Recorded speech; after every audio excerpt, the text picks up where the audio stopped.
Hey everyone, I just have a couple of tips when you're looking at purchasing a home, whether it's your first home, whether you've purchased before, the process is still quite similar. So the first thing you need to do is you really need to connect with a mortgage broker or a bank, which we can assist you with if you're not sure on where to go or who to trust.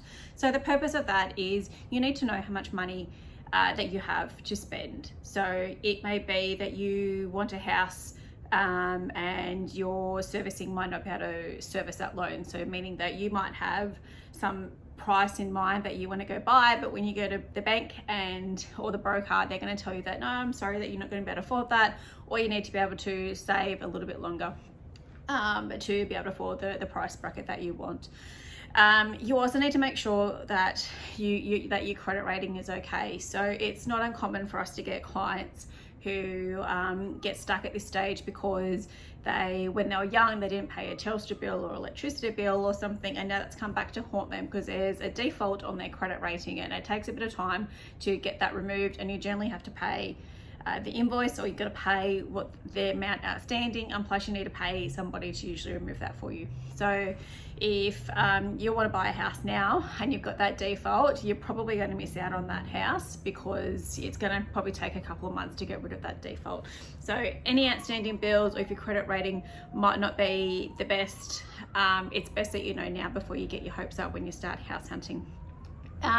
Every real estate agent works differently as well, and it's dependent upon what state you live in and what area you live in. Some agents might give you a couple of weeks to get your finance pressed and billed and then exchange on a contract.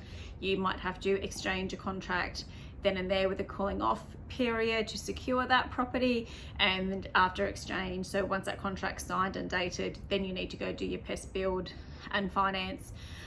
Exchanging with a cooling off period is perfectly fine, but if you have your finance in order, it's going to be much more smoother than if you sign a contract and you have no finance put in place.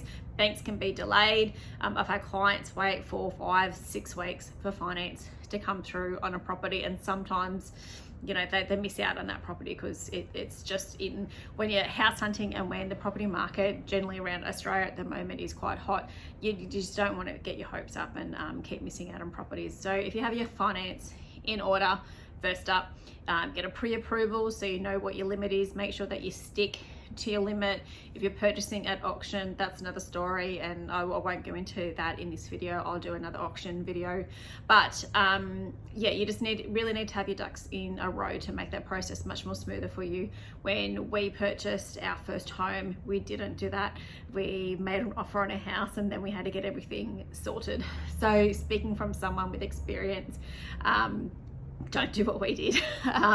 So this was obviously what I know, and to me working in conveyancing and everything, but we went house hunting, got a house, and there was like 5, 6 other people wanting that house. So yeah, please don't do what we do. Please make sure you get a pest and building report. Even if you're buying a strata property, we still recommend pest and building reports. Again, it's probably for another video as to why we recommend that, but we still recommend pest and building report if you're buying a strata property, and also get a strata report to make sure that there's enough funds in the account to pay for anything that might need to be paid for. But yeah, and educate yourself. So go on socials, go on our socials, go and do a bit of research so you know how to purchase a property and what the steps are, especially for first time owners. Everything's all green. They'll probably get something told by the broker, we'll say something different, and then the real estate agent will say something different again. And really it could just be a simple case of just us meaning the same thing but using different terminology. So we do have our weekly, no, it's a monthly, sorry. We have our monthly live sessions happening on our Facebook group. If you're not a member, head on over to our Facebook page at Aqua Legal and Conveyancing and become we'll request to join. There's a couple of questions that you need to answer first.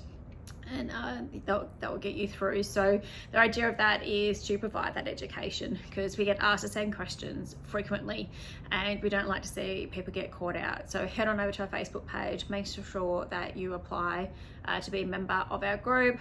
Check out our socials. We're on Insta, we're on Facebook, we're on YouTube, you know, and just really know what the process is, so it's not so daunting for you. Hope that helps, and I'll catch you guys later.